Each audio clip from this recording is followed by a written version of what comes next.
자, 우리 성경이 이렇게 순서대로 진행이 되면서 복음서가 적혀진 다음에 복음서가 끝나고 나서 곧바로 어떤 책이 연결되냐면 사도행전이 연결되겠습니다.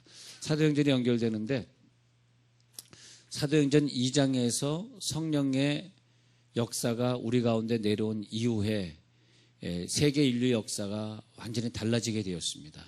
그런데 사도행전 2장에서 성령의 불이 내려왔던 그 120문도의 변화된 삶을 우리들이 체험을 하지 않고 사실은 그것이 체험되지 않고 전도돼서 교회 나오기 시작했고 때로는 그것이 체험되지 않고 서신서를 또 읽기 시작하기도 하고 또 체험되지 않고 계시록도 공부하기도 하고 그랬단 말이에요. 그러다가 보니까 우리가 많이 헷갈리게 되었습니다. 그래서 그것이 이제 confuse 되게 돼 있어요. confuse 혼동되게 되었습니다. 혼동되게 돼가지고 우리는 다 같이 앉았지. 또 교회는 그렇잖아요. 뭐 어떤 사람이라도 오면은 다 환영하고 그러는 거지. 뭐 그 사람이 뭐 사도행전 2장에 성령을 체험했든 안 했든 그 사람에게 봉사 업무도 주고 또 교사도 하고 또 그에 뭐 더 중요한 직책도 하고 또 그러다 보니까 교회에서 그 중요한 직책을 가진 사람들끼리 또 목사님이 장로님이 막 그냥 예수 믿는 사람이 보여주지 못한 행동을 보여주기도 하고 또 그런 경우를 많이 봤죠. 다 그것이 어디서 오냐 하니까 사도행전 2장에서의 그 성령의 강한 역사. 그럼 성령의 강한 역사를 체험했을 때 그들의 모습과 나의 모습이 같은가 한번 보면 됩니다. 그들은 성령의 강한 역사를 체험한 다음에 견딜 수가 없었습니다. 이 세상에 그 복음보다 더 귀한 건 없었고 나를 위해 죽으신 예수님 내가 근데 그 예수님을 몰라봤으니 어떻게 이 은혜를 갚을까 했더니 어찌할꼬 우리가 어찌할꼬 하니까 사도행전에서 그러니까 주 예수를 믿고 회개하고 주 예수를 믿고 성령을 받으라. 그래서 우리가 어찌할꼬 할 때 회개하고 성령을 받게 됩니다. 그래서 성령을 받지 않고서는 우리가 교회를 다니면서도 그냥 뭐 일주일에 한 번이나 두 번이나 교회 나오게 되고 교회를 다니면서도 세상권 그대로 다 똑같이 즐기게 되고 또 그냥 어두움에 살게 되고 근데 질병도 우울증도 인간적 감정도 화내는 마음도 그 모든 것이 사도행전 2장에서 쫙 끝나면서 그러면서 내 인생의 기쁨. 그 사도행전 2장은 우리에게는 엄청난 충격입니다. 사실은요. 사도행전 2장에서는 그 사람의 사고방식이나 그런 게 쫙 바뀌게 됩니다. 쫙 바뀌어. 그래서 바뀌면서 내가 완전히 그러니까 고린도후서 5장 11절에 새로운 피조물이라. 근데 새로운 피조물이 안 된 사람은 내가 그리스도 안에 들어오니까 새로운 피조물이라는 단어가 새로운 피조물이 안 된 사람에게는 그 단어가 별로 큰 의미가 없어요. 내가 그리스도 안에 있으면 새로운 피조물이라 이 말이 큰 의미가 없어요. 그런데 한 20년 30년 믿고 난 어떤 사람이 완전히 새로운 피조물로 되었을 때 그때는 돈에 대한 개념이 달라지고 내 인생에 대한 개념이 달라지고 내 인생의 목표가 달라지고 이제는 주님을 그냥 역사의 주인공이 아니라 인격적인 내 주님으로 맞이해서 이제 내가 사는 것이 아니라 내 속에 주님이 살아주시는 것이 느껴지고 그럴 때 성경을 뭐 고린도서 5장 11절이든 갈라디아서 2장 20절이든 그럴 때 보게 되면 이것이 나에게는 아니 내가 왜 지금까지 이 구절을 이렇게 몰랐었지? 왜 나에게 이것이 아무것도 아닌 것처럼 느껴지지 하면서 그 다음에 엄청난 충격으로 다가오면서 그러면서 그 다음에 만나는 것이 엄청난 회개입니다. 회개. 내가 사랑하지 못하고 살았던 거, 내가 그냥 참지 못하고 살았던 거, 내가 욕심 부리고 살았던 거, 엄청난 회개가 있는데 사실 그것은 목사가 되고 나서도 있어야 되고 장로가 되고 나서도 있어야 되고 집사가 되고 나서도 있어야 돼요. 피조물이 된다면 그런 게 없어져요. 할렐루야. 섭섭함도 없어져요. 근데 그때 동시에 일어나는 것이 질병에서 해방이고 그 다음에 일어나는 게 뭐냐 하니까 천사동원인데 천사동원. 천사는 모든 사람 500명이 모여가지고 주님의 승천을 받는데 집으로 돌아간 그 380명에게 천사가 동원되는 게 절대 아니고요. 천사는 누구냐 하니까 오직 하나님을 섬기게 또 하나님의 아들을 섬기고 성령을 돕게 그렇게 창조된 원래 그런 목적으로 창조되었기 때문에 성령을 받지 않은 사람을 도와줄 수가 없습니다. 물론 제가 말씀드린 것은 천사를 동원하기 위해서 성령 받자 그 말이 절대 아니에요. 천사 동원하기 위해서 성령 받으면 안 돼요. 성령을 받아보니까 천사가 그다음부터 내 생애를 다 도와주고 내 생에 물질이 없게 해주고 내가 사업을 하면 사업을 도와주고 그러는 거지. 그렇다고 뭐 천사가 무슨 우리들 뭐 큰 돈을 벌게 도와주고 그런 건 절대 아니고요. 우리를 어느 정도 신앙생활 잘하도록 천사가 도와주게 되는데, 그러니까 베드로가 사도행전 전에 이런 도움을 받아보지 않았는데 베드로도 깜짝 놀랐습니다. 사도행전 12장에 가서 보니까 천사가 자기 감옥에 찾아와서 옥문을 열어주고 자기를 꺼내주거든. 그랬을 때 이제야 내가 알겠다. 천사의 역할,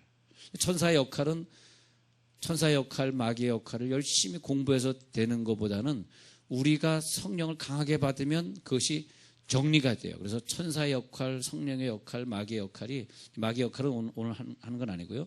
천사의 역할, 성령의 역할이 탁탁 구분이 될 때 그때 우리들이 내가 정말 새로운 피조물이 되었구나. 할렐루야. 새로운 피조물이 되었구나. 그걸 깨닫게 됩니다. 그래서 하나님이 나에게 그런 역사를 주시기 위하여서 우리가 그런 일을 하게 된다는 거. 우리 오늘 새벽에 읽었던 것처럼 로마서 6장에 잠깐 보면 6장을 보고 사도행전 다시 올게요. 자, 로마서 6장을 다시 보면 6장의 이 구절을 읽을 때 진짜 그러네. 그러면서 탁 깨달을 때 6장 4절, 로마서 6장 4절. 그러므로 우리가 그의 죽으심과 합하여 세례를 받음으로 예수님이 2000년 전에 죽은 것이 아니라 예수님이 나를 위하여 죽으시고 나와 함께 세례를 받아주셔서 내가 함께 그와 장사되어서.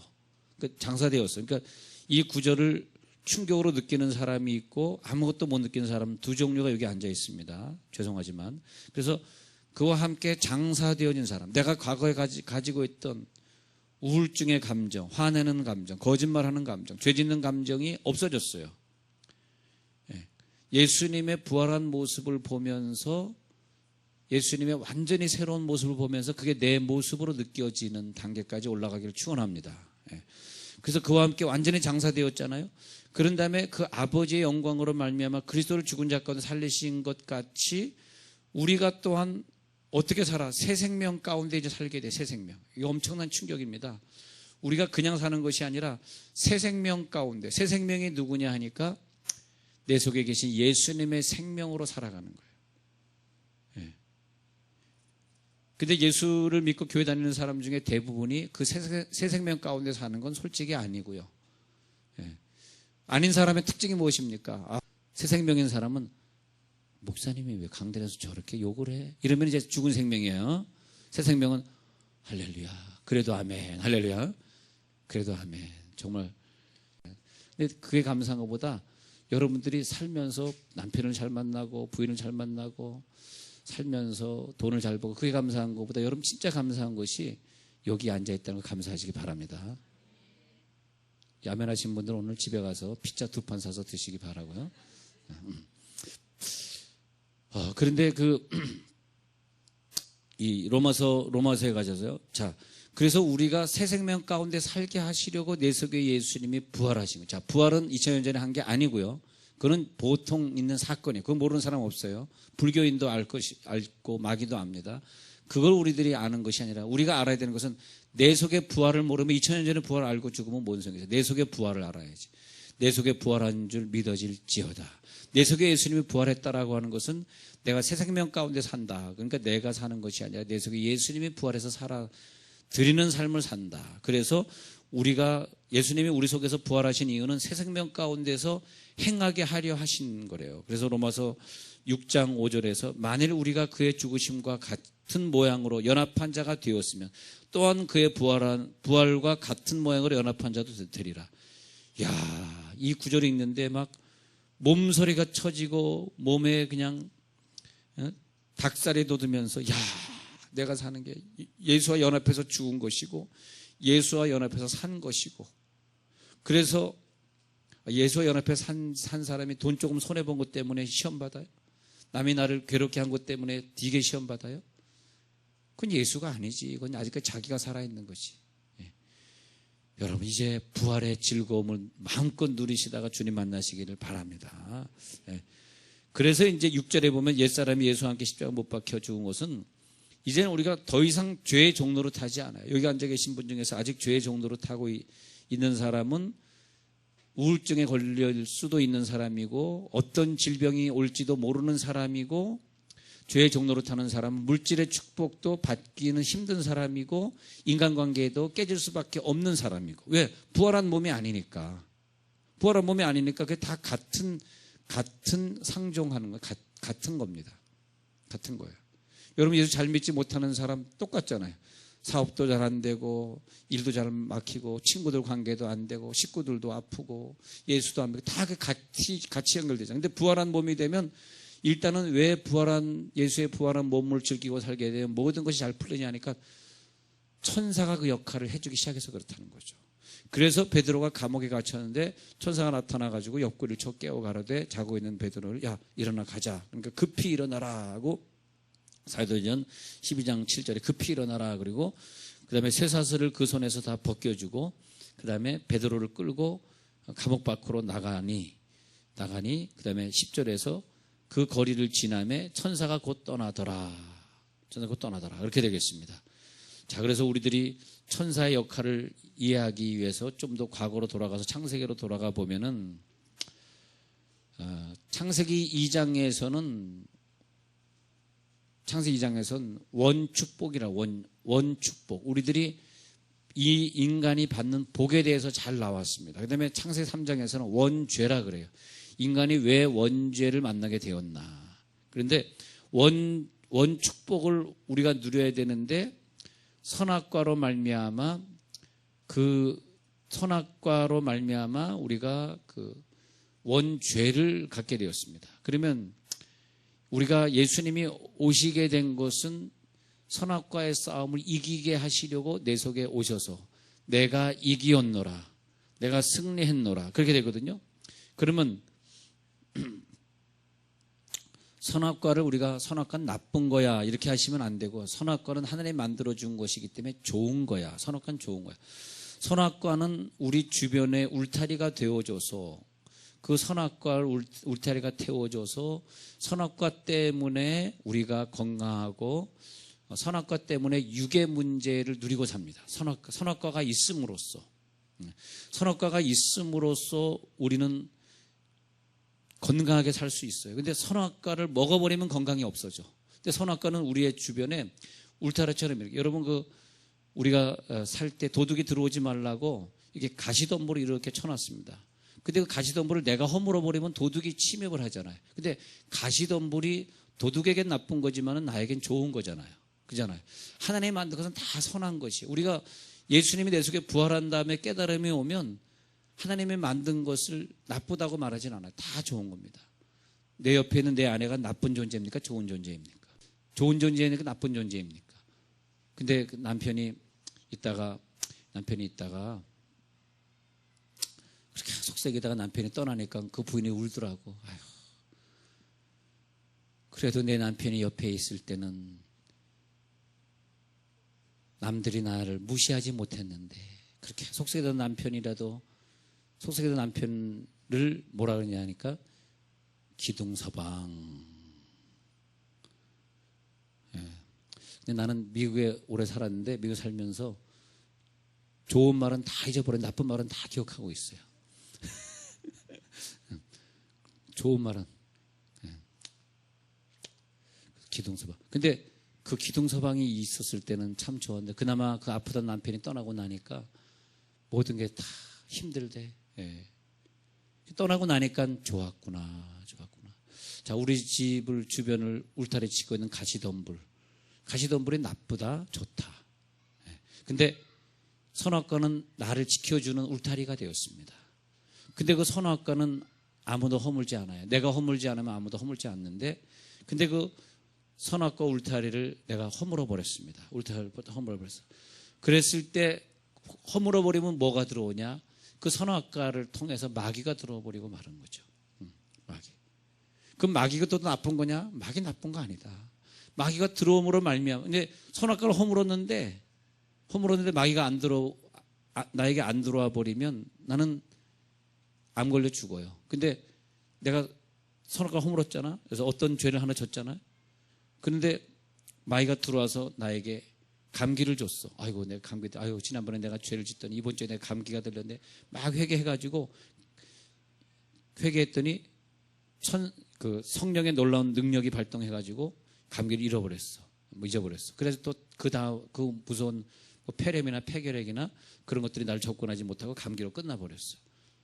왜냐하면 감기라고 하는 것은 나에게 유익을 줬기 때문에. 그래서 마귀는 나에게 유익을 주는 건데, 근데 내가 마귀가 안 들어오면 가시덤불에 인해서 완전히 내가 지옥으로 가버리는 수가 있어요.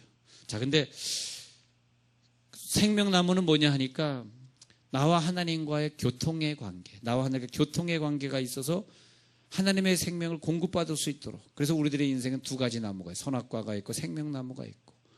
그 생명나무가 있는데 생명나무는 누구냐 했더니 계시록에 가서 보니까 그분이 예수님이더라. 그래서 예수님이 내 속에 들어옴으로써 하나님과 연결이 되어버렸어요. 내 속에 예수님이 하나님을 아버지라, 내 속에 계신 예수님이 하나님을 아버지라 부르니까 제가 어마어마한 걸 느낀 적이 있었는데, 이 세상을 가지고 계신 그 하나님이 내 속에 들어와 버리고 그 하나님이 자기 피를 내서 자기 죽음으로 나를 값지고 샀기 때문에 나는 하나님의 목숨이야. 하나님의 목숨. 할렐루야. 하나님이 자기 피로 나를 값지고 샀기 때문에 나는 누구 목숨이냐? 하나님 목숨이니까 하나님만큼 귀하다. 이 진리가 깨달아지니까 내 인생 아깝게 젊음을 보낼 수 없더라고요. 내 목숨은 하나님의 목숨이야. 교회는 예수님의 피로 값주고 사신 교회라고 그랬으니까, 교회 예수. 그러니까 그 하나님의 목숨이 없어졌어요. 목숨이 없어지고 나를 부활시켰어. 나를 부활시켰어. 그러니까 내가 그렇게 살아가는 거죠. 내 속에 예수님이 확 부활한 다음에 그 다음에 다시 성경을 읽어보니까 그렇구나. 사도 바울이 말하기를 새 생명 가운데 살게 하시려고 나를 부활을 시켰구나. 그러니까 내 생애가 얼마나 귀하고 감사한지. 선악과 따와 먹고 뭐 그런 생애가 아니라 이제는 새 생명 가운데 생명과를 먹고 살아야지. 그런 관계가 되었다는 것입니다. 그래서 이제 우리가 하늘과 땅의 모든 권세를 내게 주었으니 그러므로 너희는 가서 모든 족속으로 제자를 삼아 아버지 아들과 성령 이름으로 세례를 주고 내가 너에게 분부한 모든 걸 가르쳐 지키게 하라는 마태복음 28장 18절에서 19절에 보면은 하나님이 나에게 하늘의 권세, 땅의 권세. 하늘의 권세는 뭐냐 하니까 하늘에 존재하는 천사와 마귀의 권세.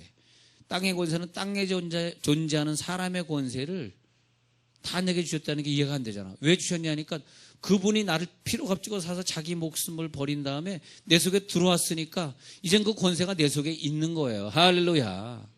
돈 몇 푼의 권세 가지고 인생을 허비하지 마시고요. 그게 내 인생의 권세가 아니에요. 돈의 권세는 아무것도 아닙니다.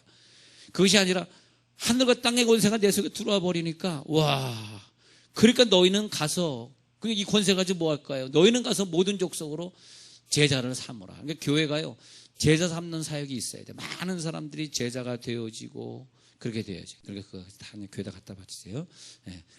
그리고 제자 사역이라고 하는 게 막 그냥 함께 있어야 줘야 되는 거 아니에요. 함께 매일 기도해줘. 그러니까. 근데 제자 사역은 진짜 중요한 제자 사역은 우리가 예배 때 나오는 게 제자더라고요. 예배 때. 예배 때 안 나오고 뭘 또 제자 사역이에요. 그렇잖아요. 예배 때 열심히 나오시고. 그 다음에 더 훌륭한 제자가 되고 싶은 사람은 인카운터 수양에 참석하시고. 나 이걸로 만족하지 못해.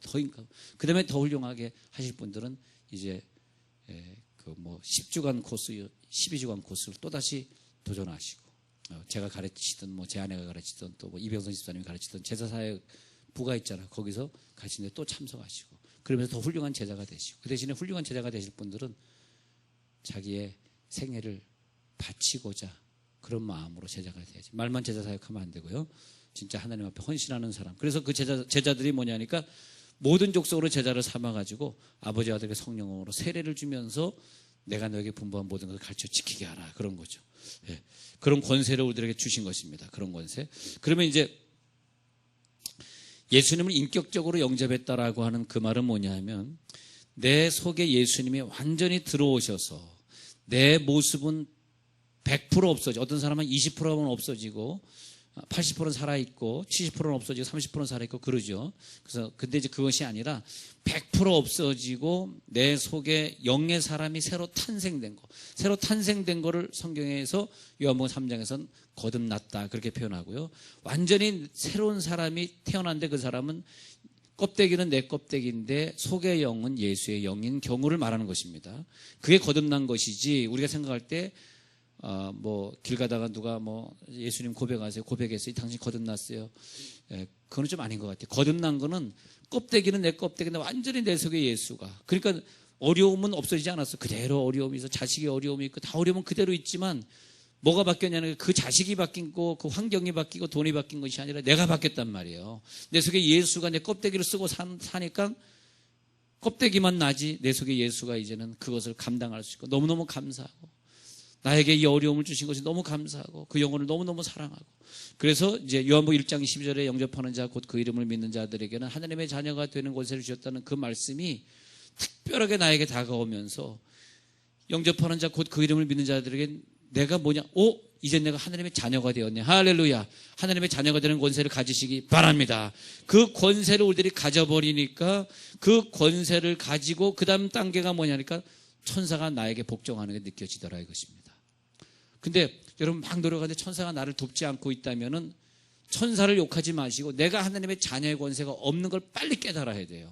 하나님의 자녀의 권세가 있는 사람은 뭘 하더라도 천사가 나를 늘 따라다니면서 도와주게 되어 있습니다. 그래서 그 자녀에게 천사가 항상 자녀를 돕는 천사가 항상 하나님 아버지를 배웁느니라. 여러분, 이 세상에 천국과 지옥이 존재한다는 것은 아무도 모릅니다. 아무도 알 수가 없어요. 그런데 오직 누가 알 수 있냐 하니까 그 천국에서 오신 분만 알 수 있어요.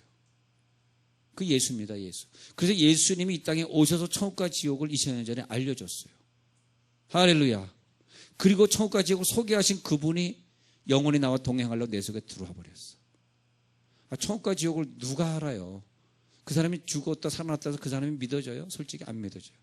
그러나 하나님이 천국에서 내려오셔서 내 속에 있는 죄들을 다 없애주시고 내 속에 좌정하시고, 드셔서 좌정하사, 할렐루야, 내 속에 좌정하시고, 그 다음엔 질병도 가난도 아픔도 나에겐 적이 되질 않아.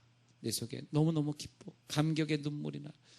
그 천국과 지옥을 나에게 알려줘. 근데 천국과 지옥을 알려주는데 그분이 내 속에 들어오지 않으면 아무리 내 앞에서 얘기해도, 바리새인 서기관들 앞에서 얘기해도 믿어지질 않았습니다. 예수를 믿지 않았습니다. 누가 그걸 믿느냐? 내 속에 들어온 자만 믿어지. 그게 믿음입니다. 믿음은 내 것이 아니라 주님 것입니다. 할렐루야. 믿어지는 거예요.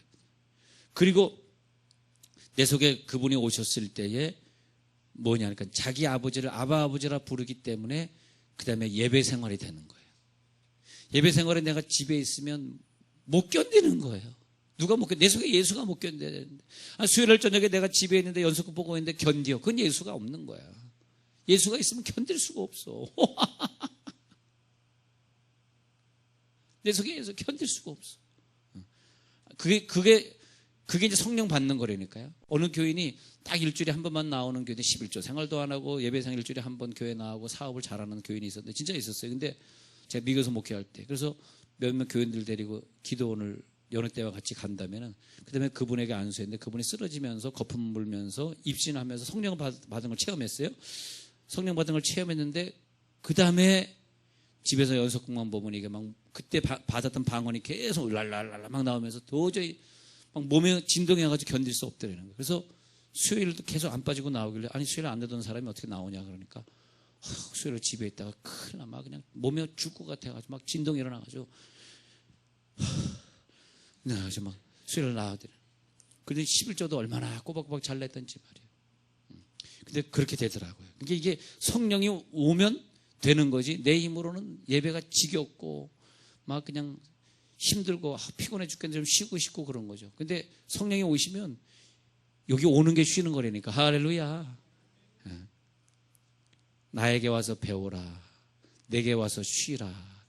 내 짐은 쉽고 가벼움이니 내가 하는 예배는 쉬운 것. 네가 하는 예배는 무겁지 내가 하는 예배는 쉽고 가벼워.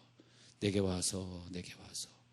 그래서 베드로전서 3장 22절에 예수님은 하늘에 오르사 하나님 우편에 계시니. 근데 제가 주일날 아침에 설교한 대로 에베소 2장에서 예수님이 우편에 계시고 우리를 자기 우편에 하늘에 같이 앉히시니. 하늘에 앉히시니. 그 하늘이 어디냐 이렇게 깨달은 다음에 성령이 내게 들어온 다음에 내가 영성 설교 그 하늘이 어디냐 내 마음이더라고요. 예수님이 나를 하늘에 앉혔다는 건 뭐냐면 예수님이 내 속에 오셔서 나와 함께 동행하시고 함께 앉으시고 내가 살아가는 위치가 땅이 아니라 하늘이더라고. 할렐루야. 내가 걸어가는 위치가. 그래서 베드로전서 3장 22절에서 하나님 우편에 계시니 우리도 우편에 있는 거예요. 있으니까 천사들과 권세들과 능력들이 저에게 순종하느니라. 요게 믿어져야 됩니다. 하늘에 앉았다라고 하는 그 의미는 주일날 아침에 설교한 거 연장해가지고 말씀드린 거예요. 하늘에 앉았다라고 하는 얘기는 뭐냐니까 우리가 그만큼 하늘에 앉았기 때문에 공중의 권세 잡은 천사를 우리가 지배하는 거죠. 베드로전서 3장 22절 다시 빨간 줄 쳐놓으시고 읽어드릴게요. 3장 22절. 그는 하늘에 오르사 하나님의 우편에 계시니 천사들과 권세들과 능력들이 그에게 복종하느니라. 이게 예수님 읽으라고 준 구절이 아니에요. 우리 읽으라, 나 읽으라고 준 구절이에요. 예수님이 읽을 대상이 아니라 내가 대상이에요. 그래서 뭐냐니까 하나님이 예수를 하늘에 오르게 하신 것은 그 하늘에 오르신 예수님이 내 속에 있잖아요. 내 속에는 헬륨 가스가 오르면 이 풍선도 같이 올라가는 거잖아. 어떻게 예수님이 올라가고 나는 안 올라가냐고. 내 속에 예수가 계시면 예수님이 하늘에 올랐다면 내가 같이 하늘에 오르는 걸 믿으시기 바랍니다. 내가 하늘에 올랐기 때문에 이게 깨달아지는 순간에 그 다음부터 천사가 나를 위해 복종하니까 그것이 깨달아지는 순간에 질병이 싹 떠나가더라고요. 근심 걱정 그리고 부정적인 얘기하는 거 막 이게 막 얘기 툭툭 막 던지면서 그냥 막 남 욕하고 이런 게 쫙 없어지더라고요. 근데 그게 아직 남아있는 사람은 저는 알거든요. 사람들은 몰라. 여러분 부인은 몰라. 나는 알아. 그게 바뀌어야 돼. 제발 바뀌어야 돼. 안 바뀌면은 피곤해. 피곤한 거냐 뭐냐 병이 들어와. 병. 그게 나에게 병을 주는 거예요. 그 병에서 이기려고 그러면 완전히 예수의 용어 바울의 언어로 바뀌시길 간절히 축원합니다. 그러면 병이 나가는 거예요. 근데 제가 그동안 목회하면서 보면 막 우울증에 시달리고 막 우울증 때문에 병에 시달리고 집에서 막 못 나오고 방에 갇히고 그런 사람들에게 정말 예수의 능력이 그 가운데 생명으로 딱 임하니까 그 다음에 언제 그렇게 아팠는지 쫙 우울증 없어지고요. 밖에 나가서 활동하고요. 아이들은 나가서 공부하고요. 공부 안 하던 아이들 공부하고요. 일 못 가던 사람이 직장 다니고 그리고 완전히 변화되더라. 진짜. 그리고 이제 그런 모델을 제가 한 명 한 명 나와서 간증시켜 볼게요. 우리 교회에서도 지금 있어요. 네. 목사님 말씀 듣다가 제가 이렇게 변화됐습니다라는 분 나오는데 내가 이제 언제 간증의 날을 하루 정해가지고 그분 간증해보라. 그래가지고 우리 교회에서 지금 있습니다. 병 떠나가고 문제 해결되고 부부끼리 너무 사이가 좋고 그렇게 막 그냥 아각대고 싸우던 부부가 왜 이렇게 우리가 그러는지 막 너무 근데 우리에겐 자유시간이 필요 없어요. 예수가 내 속에 계시면 그 자체가 자유라. 그 자체가 자유예요. 그래서 베드로전서 3장 22절 꼭 기억하시고요. 그래서 이제는 우리가 어떤 삶을 살아가느냐? 예수의 영을 모시는 성전으로 살아간다.